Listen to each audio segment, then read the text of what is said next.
really nice to see so many familiar faces here today. So we are going to go today through the world of ideas. How can we create ideas? How can we improve these ideas with your team and also in your personal life? So, but first, let me start with a personal story. So I was a young photographer at Madrid, and it was a small photo studio, not so big photo studio, and we were shooting this kind of Saint-Gobain pieces. I don't know if you don't know them. So there are crystal ones, and you need to put the light or reflect the light in a really important way, so you can see a signature in the middle, and there is a process to do that, no? So I was following the process for the first and the second one, and after some time, I tried to innovate and do something different. And then one of the photographers, the senior photographers, came and told me, you cannot do the things this way. You need to do it that way. And I asked, why? And he told me, because that's the way we have always done it. So during my career, I found out that this sentence, that will never work here. That's not what my experience has shown. That's too complicated. Let's not overthink. It's something common in the creative industry, and this creates frustration. Basically, creates a lot of frustration in the teams. And then I start my personal mission, that is fostering creativity and avoid frustration in creative teams. And that's why I'm going to explain today, or why we are going to explain today all the chapters that we are going to see. So, because change a culture of a company is really difficult. I'm sure you agree on that. And change a culture of a team is also difficult, but changing your own culture is something all of us can do. Changing your culture, you can change the team culture, and then you can change also the culture of a company. So let's start with 4 agreements that builds up the team culture, that are people, care, trust, and challenge.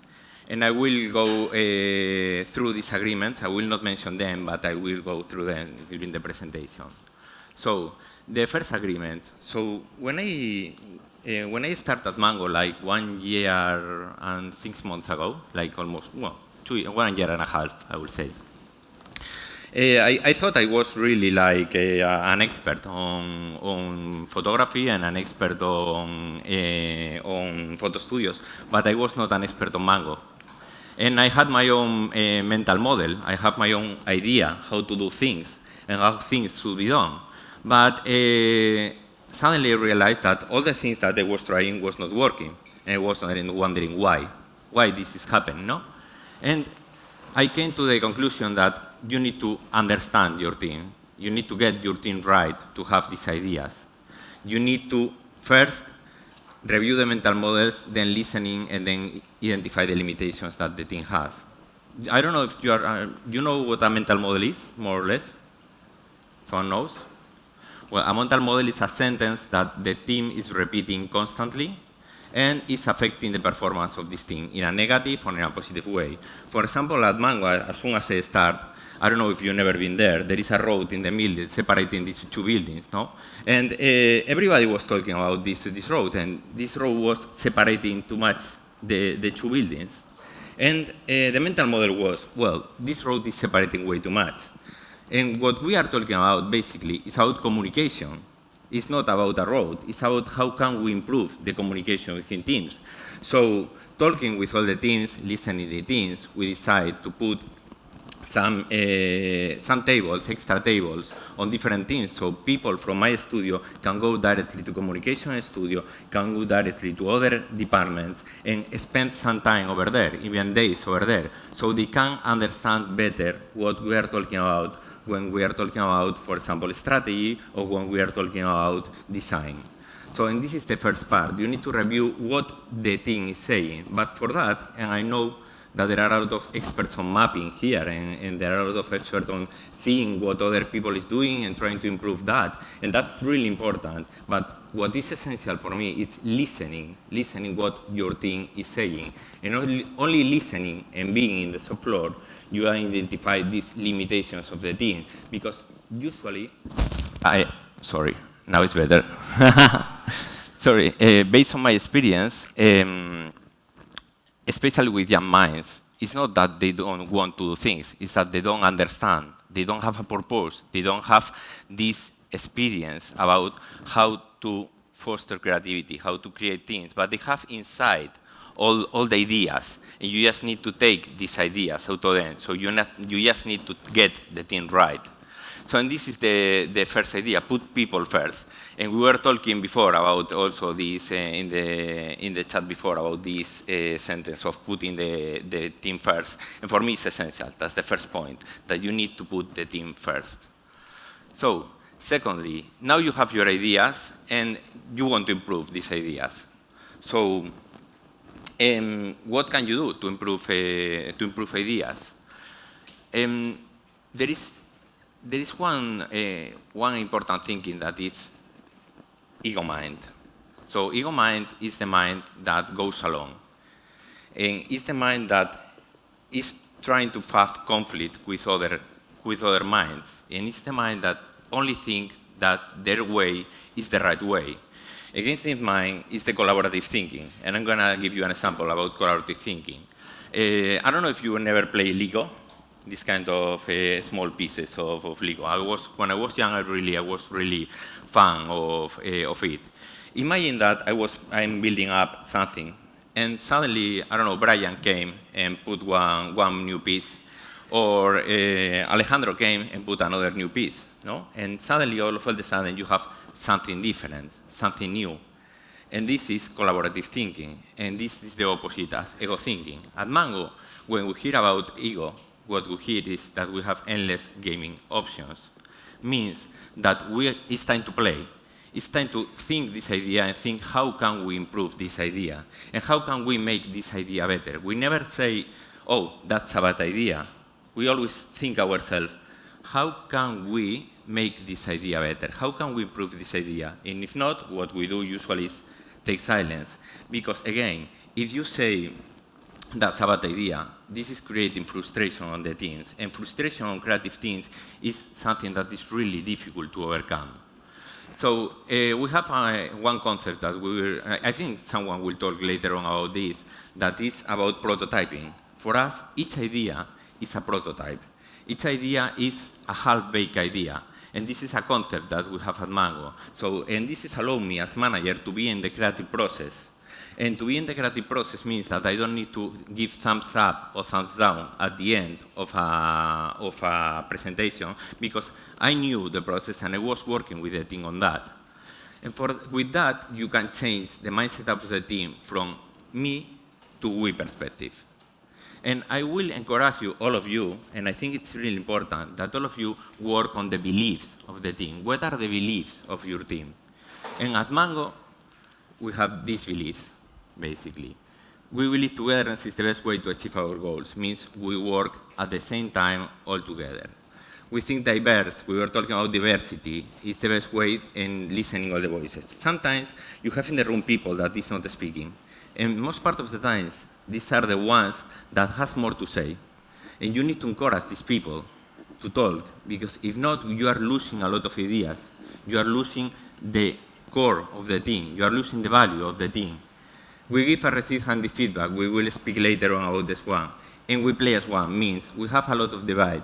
We have a lot of ideas, back and forth with ideas. But once we have the idea, all the team goes in the same direction.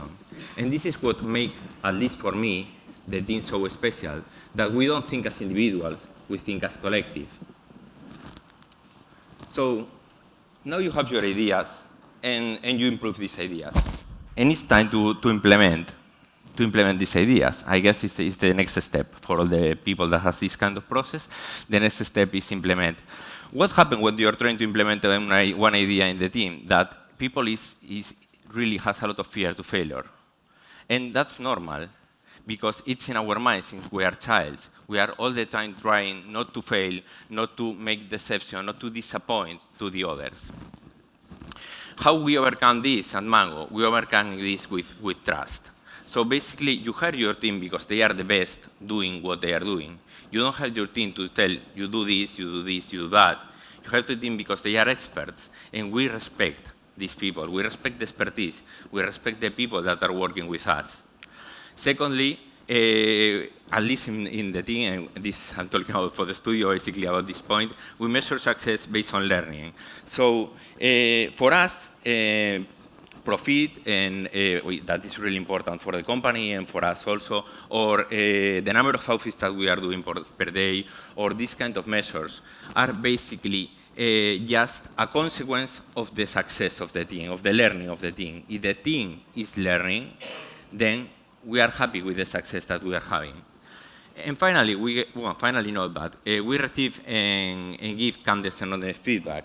So what does it mean? It means that when someone is doing something, you need to tell them. You cannot hide as manager and be in a room all the time with these people and speaking to these people and telling these people this and this and this 2 months ago. No, at the moment that they are doing something, you need to let them know what is right or what you think about this action. And then we can learn together about this idea.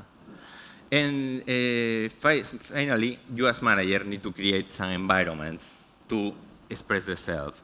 So it's really easy, as mentioned, put yourself in a room with some people and give all the speech that happened during 1 year in this kind of yearly review.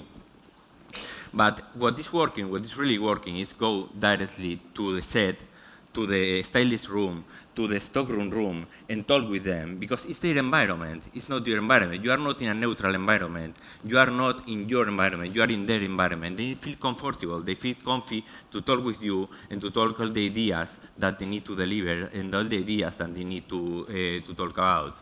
So let's go with the next step, that is the challenge. So now you have your ideas, and you already improved your ideas, and you have super great ideas. So what's the next step? You want to have better ideas.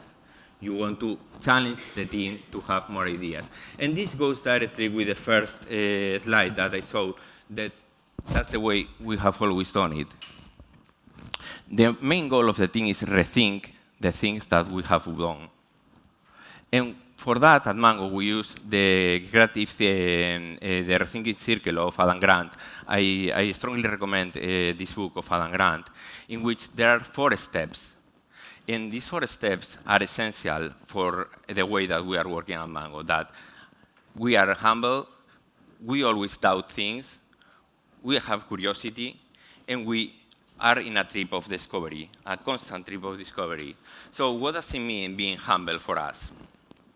Being humble means that we create feedback sessions after each one. For example, if we create a production, an editorial production, a new now that we call it Mango, we create post-mortem meetings in which we learn what happened. We let the people express themselves. We let the people talk about what happened during the meeting. And this is the way that we learn from the next one. Doubt. We always ask ourselves, what have you done today to make this progress better, or this project better? We always ask, this is good, how can we improve it? So these are the questions that are constantly in the mind of the team when they are doing a project. So curiosity, the team is trying every day new things. When they are on set, they are, for example, switching off some flash, trying new angles, trying new poses with the model. Every day they are trying new things. And finally, we are in a discovery trip. For us, my team is here today, so we have this kind of inspiration trips. We have also this kind of casting trips, this kind of culture trips. So, and basically, we have also one thing that we learned from Atlassian, that is the FedEx Days. I don't know if you are, I'm sure you are familiar, more or less, with FedEx Days. Yeah, I know that you are familiar with FedEx Days. Google also have this kind of idea in which you have 20% of your time free to work on projects that you are interested in. And at the studio at Mango, we have this kind of possibility that the team book oneself for their own to work on projects that they are really interested in. And why this is so important for you? This is important because I'm sure Sebastian will talk about it later on. We are moving in a world that it's not anymore a world that is creating pictures. It's not about picture production. We consume content, basically. We are in a world from picture production to content production. And for us, as Mango, this is the main challenge that we have. How can we move from simply producing pictures to producing content and create more content for the customer, content that the customer is interested in. And all these steps are essential to go from a picture production to a creative hub, in which you have one team that is challenging constantly the status quo, challenging new ideas, work on their own, basically, that the manager, as mentioned, is involved during the whole creative process. It's not at the end of this creative process doing thumbs up or thumbs down. All my teams are creators, are collaborative creators. They don't work in their own, they work as a team. And they have time also to execute, and they have time to think. That is quite important. And for sure, we have a drive between productivity and creativity that we didn't have in the past. In the past, we were focusing most part of the time producing as much number of outfits as possible. Now we have time to produce and to create. And yeah, that's more or less all by my side. So let's go on with the questions. A seat, and we'll go through the questions. What? I said, you want to have a seat, and we'll just go through I don't mind. the questions? All right. All right, let's see what we got here. All right, everyone get your questions in. That was fantastic, thank you. Thank you so much. Yeah, I'm going to start with a question. Now, was that the concepts that you just explained there, were those all things that you had developed when you came into Mango? Or Mongo? Yeah, Mango. Were those concepts that you all developed like as a team and put together? Well, first, I started my career at Inditex, and I was learning about creativity over there a lot. Mm-hmm. And then I moved to Germany, mm-hmm. and I was learning there about productivity and how to work as a team, and how to create as a team. So it's a kind of mixed mindset up, and when I came to Mango as a team, we also tried to implement. So we have a strong creative team, a strong team of leaders for the studio, uh-huh. and we implement all these ideas together. Yeah, for sure. We have our team lead meetings, and we have our post-mortem meetings, and with all these ideas that are fostered there, is the time that we talk with the team, they talk with the teams, and it's bottom up. Yeah. Yep. No, and one of the things that I love that you talked about was the fear or getting rid of the fear of failure. We have a similar concept at Pixels, and it's we want people to own things and not be scared of failing, because you just make no progress if you're scared of failing all the time. So I love that, and I love the Legos because I could totally relate to that. I would have friends that would come in and start building onto my creations, and that would be bothersome. Let's start with some of the questions here. So question number one, how can individual team members best support and foster such culture? What is your view as a manager? So as mentioned, as a manager, you need to create this environment. So they are not going to speak in the very beginning. So they probably are afraid to speak, or they have a culture. So if you think when you were a child, you are all the time playing with everybody. Everybody was playing with you, and you were playing with everybody. And in school, and during all your life, you were the other way around. You were unlearning these things. So as manager, what you need to do is to show them that speak is something that they should do. It's natural for them. And you need to understand the team. If you really understand them, if you speak with them every day and they feel open and they open up, then it's much more easy for them to contribute. And overall, I think one thing is really important is that when they contribute and they see that you actually activate what they say, this is when all the team is working on this mindset up. But then you also need to activate all the things that the team is doing, and it's a hard work as a manager, for sure. All right, let's go to the next one. What is your advice for having a tough conversation with your leadership when things get too hard and efficiency starts killing creativity? I am curious. Well, yeah, that's a good question, actually. So I'm going to be quite open and honest with this one. I was changing sometimes from company to company because I didn't feel like was my place. I didn't feel that was my company. I didn't feel that was my project. So I have quite clear things about how to implement things and how to give people the power to speak. So as soon as I see that the culture of the company is really not the environment to create something, but at the same time to be efficient and productive, I will recommend to quit, to be honest. There is Seth Godin has a really interesting book that is Dig or Quit.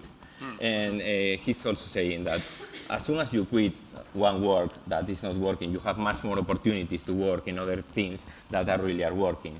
So first, for sure, encourage the team to have the conversation, to speak up and to open up. We are just persons, so your manager is someone as you. They have the same problems, they have breakfast in the morning also, they go to work and you have coffee with him, no? So it's just a manager, it's not a god. Yeah. It's part of the team, or should be part of the team. And if it's not part of the team, sorry, but it's not deserved to have a team. There's bigger problems, right? Yeah. Yeah. No, that's great advice. Let's go to the next one.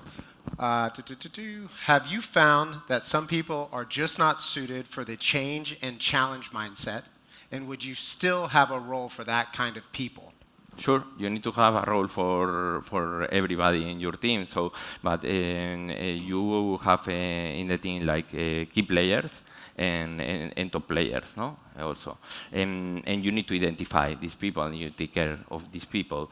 But when someone is really a good performer, is just a performer, you need to have also these people in the team. So these people is contributing as much as others to the team. Step by step, in one-to-one, in some conversations, you can give them the opportunity to have a project, for example, for themselves. I don't know anybody, and if not, please speak up, that doesn't want to have autonomy on work. So I think, especially when you are creative people, you want to be autonomous. You want to have this kind of freedom to do things, and you understand also that you are working in a company. You cannot do whatever you want, but within the frame of the company, you can work on some things, and you don't have one manager that is all the time on top saying just yes or no. That the manager is going with you, is guiding you through the process. Mm-hmm. Yeah, in the book Traction, there's the concept of the right people in the right seats, and that kind of is in line with what you're talking about. All right, let's see. How do you figure out the mental model of a team?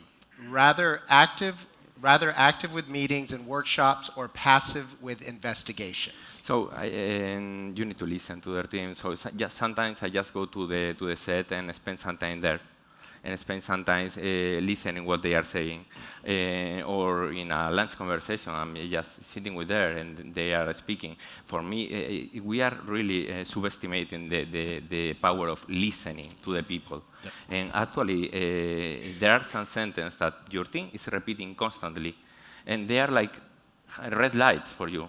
They are guiding you what you need to do. And for sure, if you are not following this path, you will lose half of your team or your whole team, or you just will have a team demotivated and doing just what you say. That for me as manager is one of the saddest things that you can have in life. A team that is just doing as you say. Yeah, that's great. Okay, so let's see. How can individual team members best support and foster such culture? What is your view as a manager? I think already answered this one. Yeah. Oh, wait. Where are we? I think it's the third one. All right. There you go. Rather active. Nope. For you, what's essential to be able to work? Do you think products you use in your shooting are important? For sure. Products, you mean, we mean clothing? Yeah, are we talking about the equipment or? Yeah, about the equipment? For sure, right. Yeah, I think it's the most important thing. So I'm going to give you one example. When I moved to Naked, the team was really good, but the equipment that they were using was really like not the best one. Let's call it like this, no? Okay, and for example, in Germany, I was working with Profoton with Brise, for example, and I was super happy with the quality of the thing. So for me, this makes a huge difference. The product and the accessories that you are using, not only the camera, but especially the light. I'm a big fan of light. I have been always my life a big fan of light. So it's something that it came to my heart, and I think it's essential, basically. Yeah.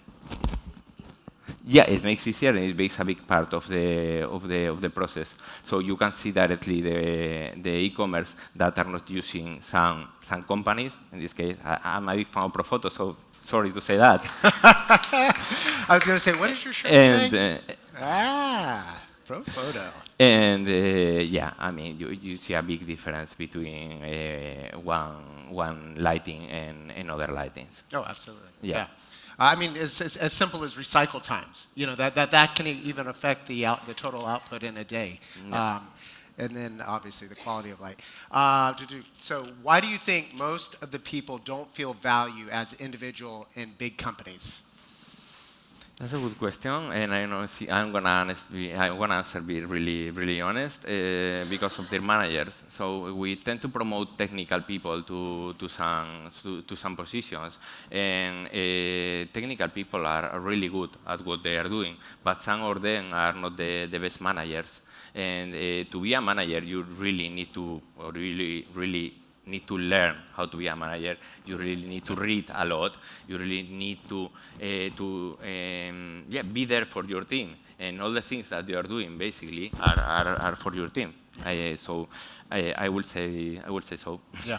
And also what you said earlier, listen. You know, Yep. Read, learn, listen. Yep. All right, let's see.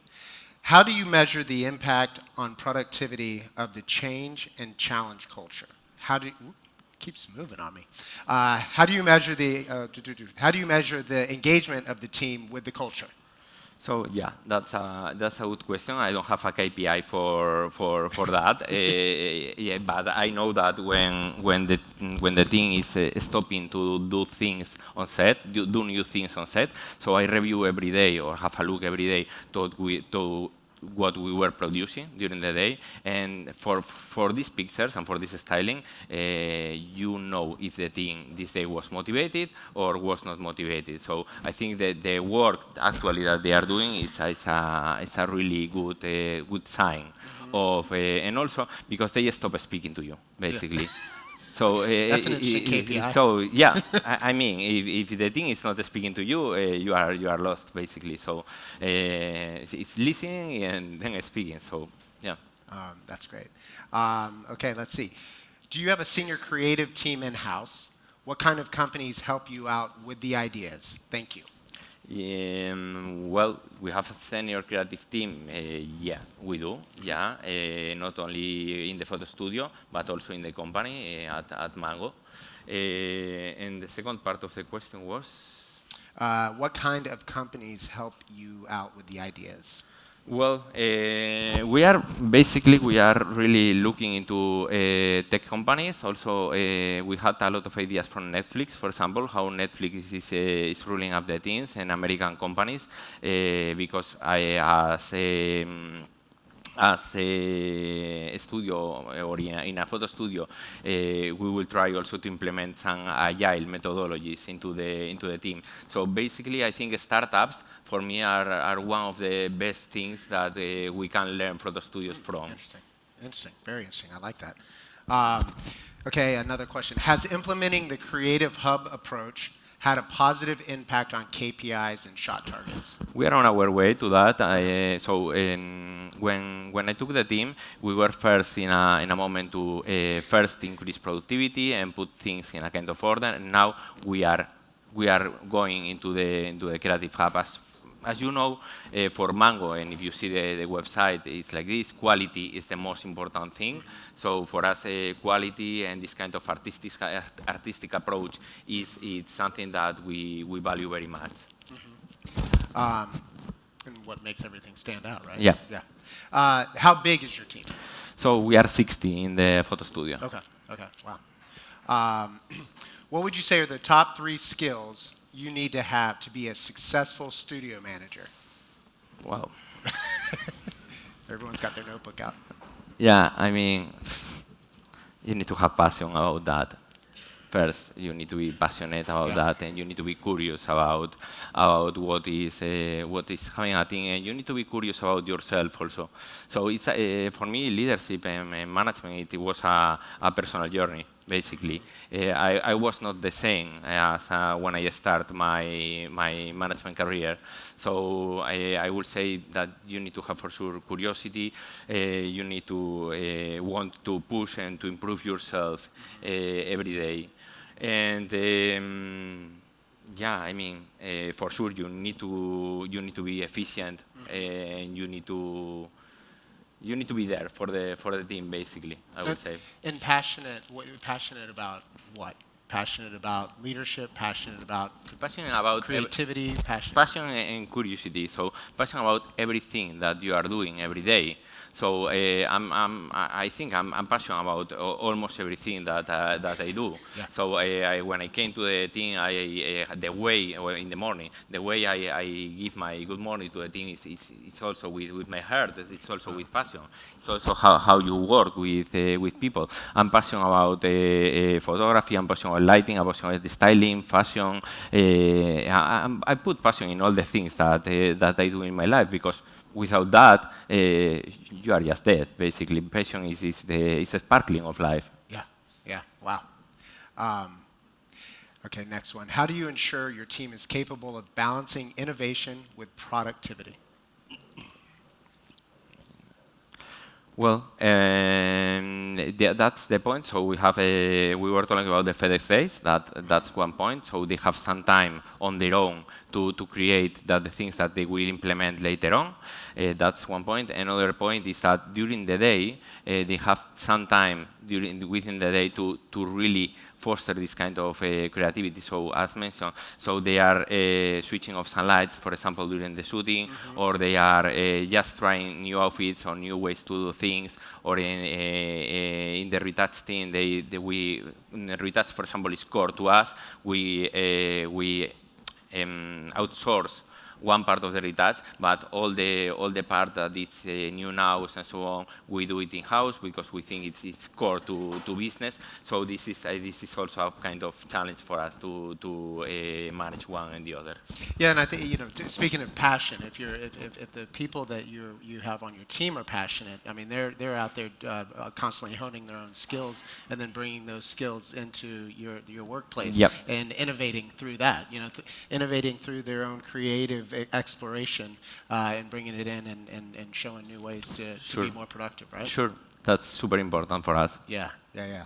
All right. Have you ever wanted to switch from in-house to freelance? If yes, why? I started my career. Sorry. If yes, why? And why haven't? I started my career as freelance. Okay. And I had my own photo studio in Madrid, and suddenly the I think 2008 crisis came up, and I saw the opportunity to move to e-commerce, to Inditex, and I was working with super amazing guys.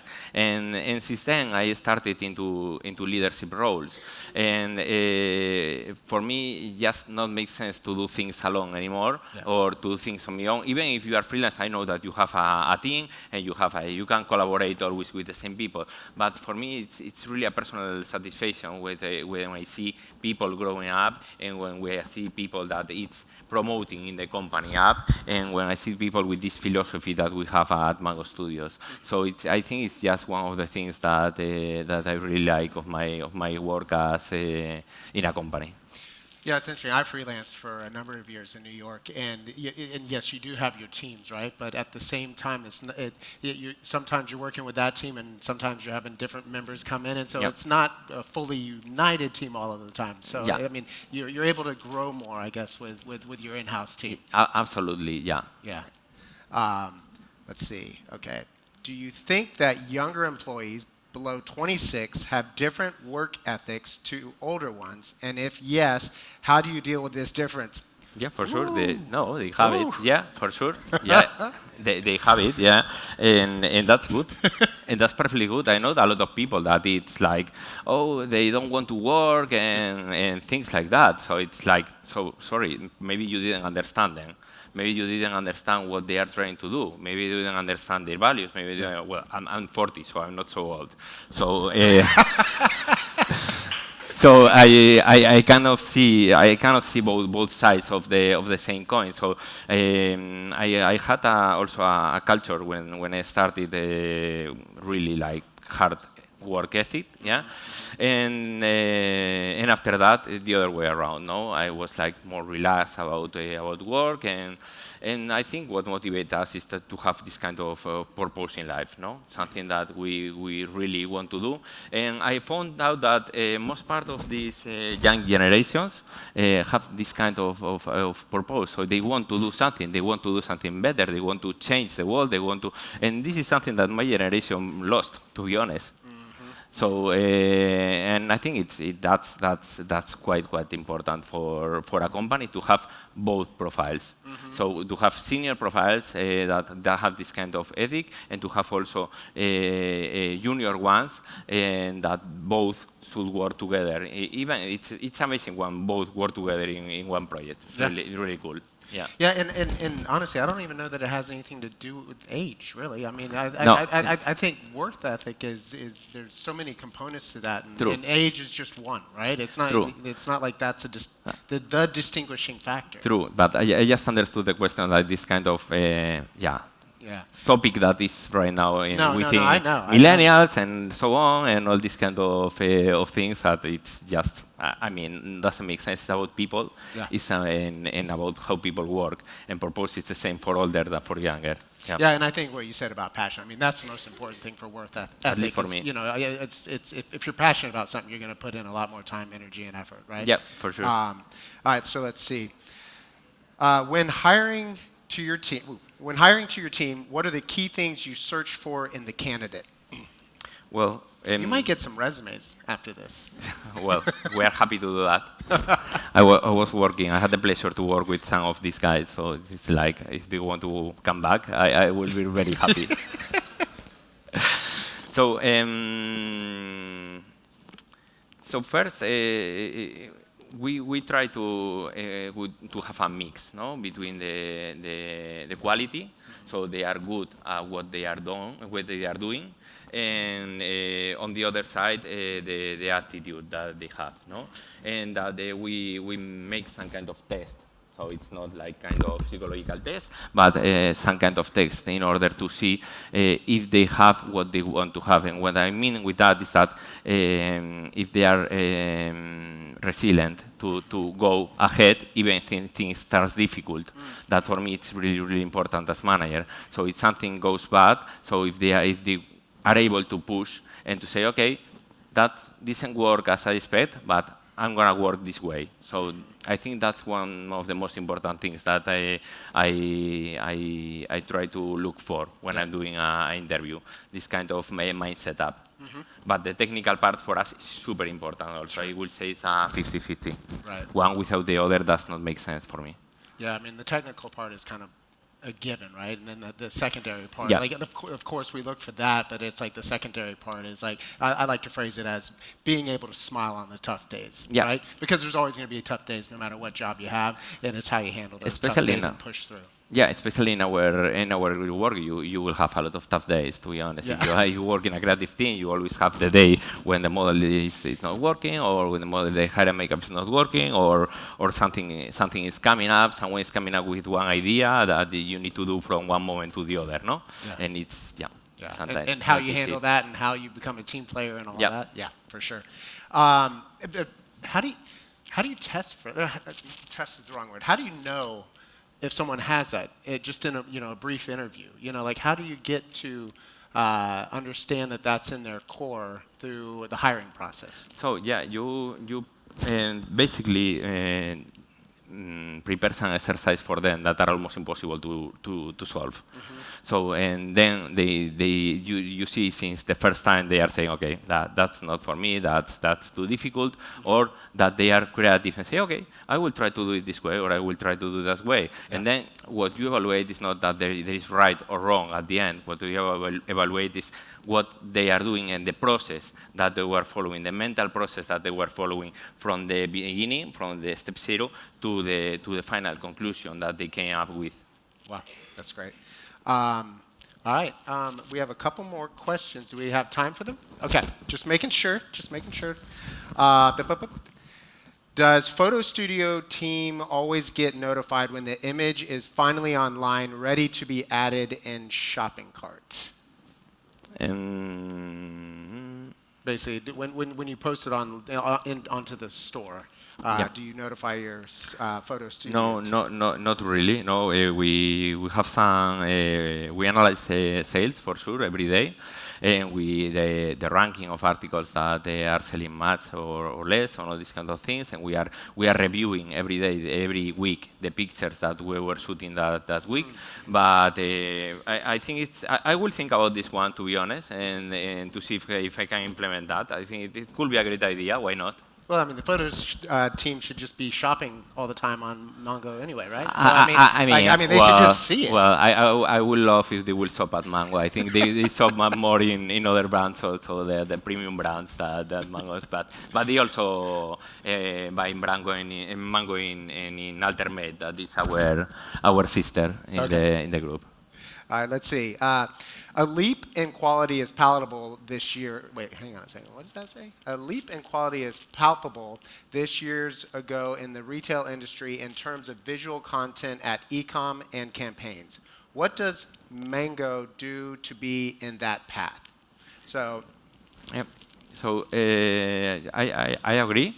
We are improving. I think since 1 year, more or less, we have our target to improve constantly quality. I think the quality of Mango was already pretty good, but we were moving in a kind of a Mediterranean mood that probably was a bit core to the values of the company, but could be a bit boring for the fashion industry. And right now, what we are doing is trying just to test a lot. If you were shopping, I think last season, we were trying crazy things, a lot of different things, and not all the things were selling good. Yeah. So we had this kind of diverse thinking, and now we have a convert thinking. So you will see this year Mango much more focused and much more again back to the previous roots that we have before pandemic. But I love that you're not scared to experiment. I mean that's great. That's part of our work. Yeah, if not, you're dead. That's great. Great. Well, I think that's it. And unless there's any questions in the audience, oh, we got a question.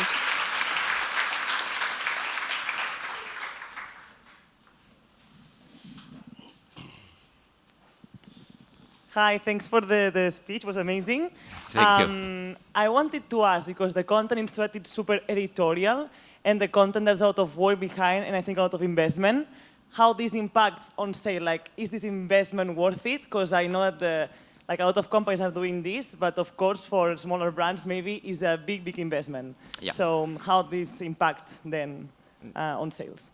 Yeah, thank you. For sure. And we saw, and if you have been following Mango for a while, so that we increase step by step, for example, for giving just one example, the quality of the models that we were working with. No? We start with models, and step by step, we're increasing. This is because we saw that only this part was really reflecting into the sales of the company.